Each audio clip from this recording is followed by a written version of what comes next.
Hello, everyone. My name is Hannah Cloonan. I'm a graduating senior here at Fort Lewis College, double majoring in psychology and environmental conservation.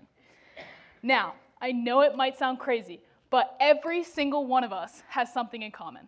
We all need food to survive.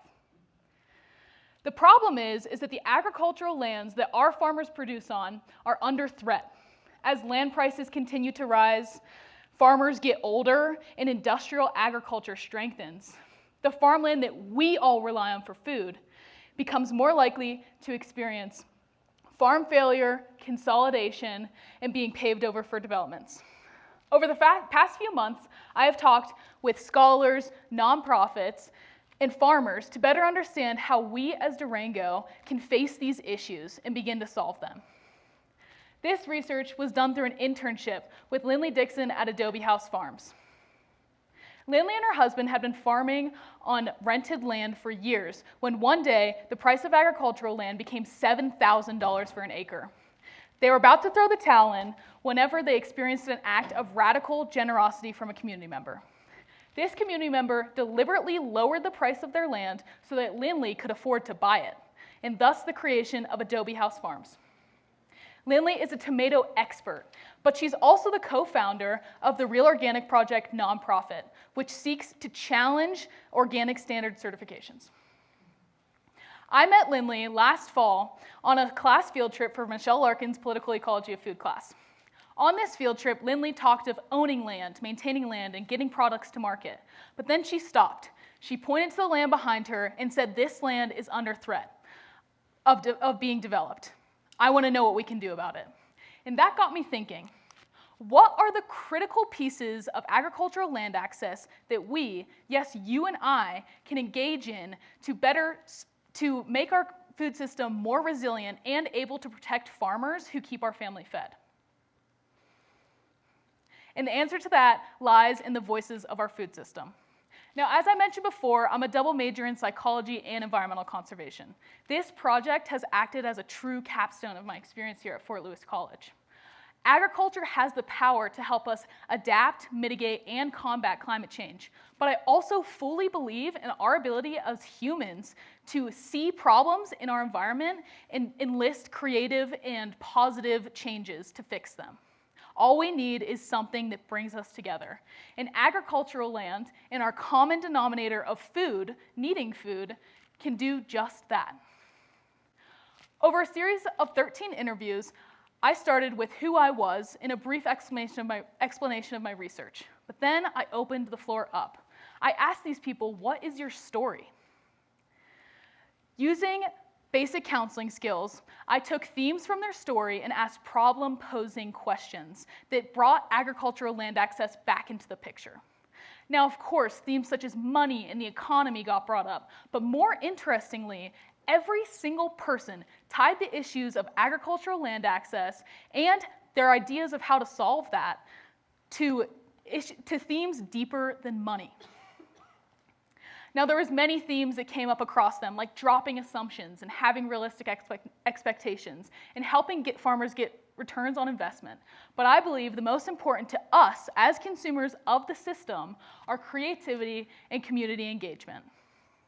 I would like to share with you 6 stories that tie in how creativity and community engagement are integrated into our food system and how we as consumers can support those pieces. In no other place was community engagement bigger than in the stories shared with me by Jama Crawford. Jama shared with me the stories of the once flourishing community garden called Shared Harvest.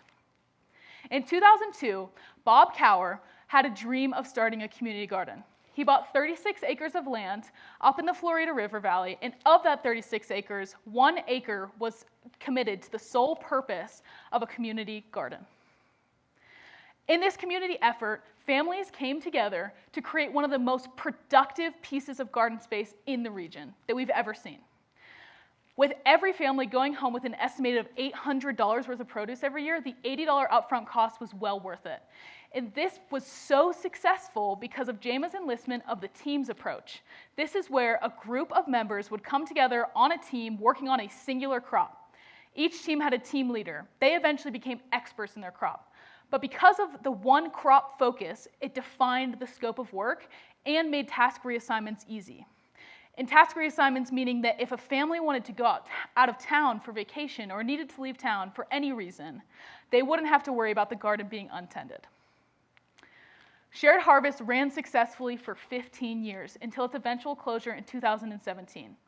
And Bob Cower has since passed away. But who's to say that we can't see Bob Cower's dream come true again? Community gardens are so crucial to farmland access because not only do they protect a piece of land, even if it's for a short period of time from development, but they help to create a culture of appreciation and an acknowledgement of our ability as humans to nurture the environment. Work needs to be done investigating how the unused agricultural lands can be shifted. Unused agricultural lands around Durango can be shifted into successful community gardens such as Shared Harvest. Bob Cower's legacy lives in all of the past members of Shared Harvest and in the stories that Jema shared with me. The question now is how do we expand that legacy to reach all of the unused agricultural land that's hidden in plain sight all around us? Shared Harvest is an example of one strategy that can and should be replicated. But we also see community engagement in places such as the Soil Lab. The Soil Lab is located on Riverside Elementary School campus. It's a true exemplar of school and city partnerships. At the Soil Lab, Charlie Love ties together community engagement, exposure, and education, creating a multi-generational space for learning and growing food. This is helping to create agriculture and soil-conscious generations and consumers. We also see this in the work of the Good Food Collective. The Good Food Collective is a deeply involved community nonprofit that focuses on problems in the food system. When they see problems arise, they enlist strategies that are multi-leveled, benefiting consumers, farmers, and businesses. All of these food system additions are awesome when they bring community engagement in because they get people involved in the processes and protections of farmland and understanding how much it takes to grow food. But none of them could have came to be without a little bit of creativity. Creativity is all around us.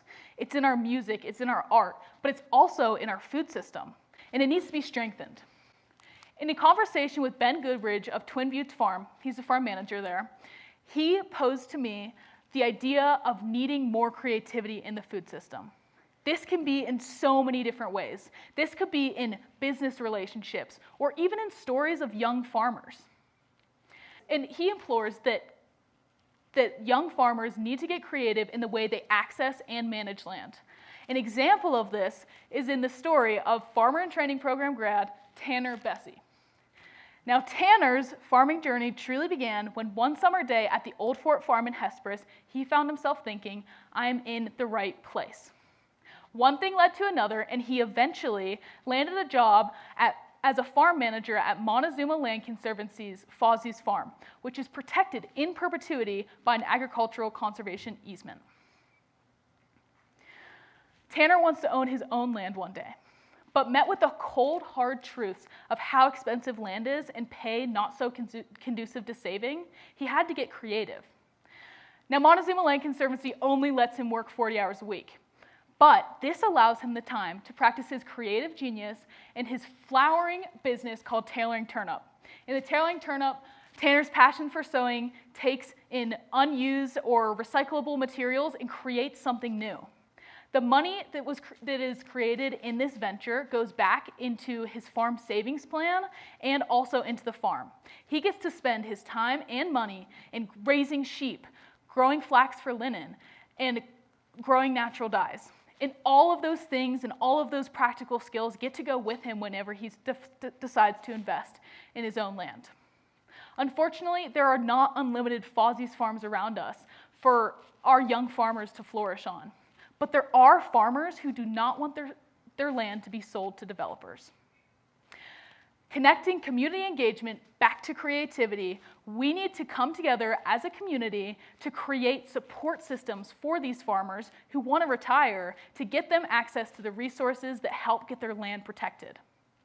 One of those resources may be the new budding nonprofit wing of the Montezuma Land Conservancy. This is called the Community Land Partnership of the Southwest.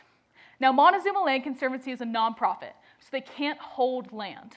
But the IRS-filed LLC called the Community Land Partnership of the Southwest can. And since it's nestled perfectly under the wing of the Montezuma Land Conservancy, they can offer young, beginning, or disadvantaged farmers affordable leases well below market value. Not only does this create affordable farmland, but it also helps to challenge the way that we view land as wealth, thus starting the processes of decommodification of land.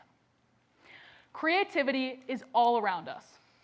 It's in the stories of our young farmers. It's in the business startups. It's in the models that are being produced. And we can all take a part of that. We can do that by supporting Tanner and his tailoring turnip business, or volunteering at places like the Soil Lab and the Good Food Collective or Manna Soup Kitchen. Or we can do it in business relationships, helping business owners create reliable and strong relationships with farmers. And in that, they could create menus every week off of what's being harvested at the farm. Agricultural land access issues are complex.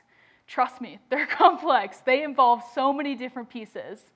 But when we break it down into pieces that you and I, as consumers of the food system, can engage in and support, we can help beginning and experienced farmers get access to land or even maintain their land. I've compiled all of the stories, these ones plus more, into a report. Utilizing realistic optimism and storytelling, this report aims to provide solutions of how we can get engaged in these processes and how we can help protect our farmers and their land and get them access to land. If you would like access to this report, please come talk to me after the gala. I'd love to chat with you about it. I want to end by saying thank you. Thank you to you all, but thank you the most to our food system members who work every single day to make our community more resilient. Thank you.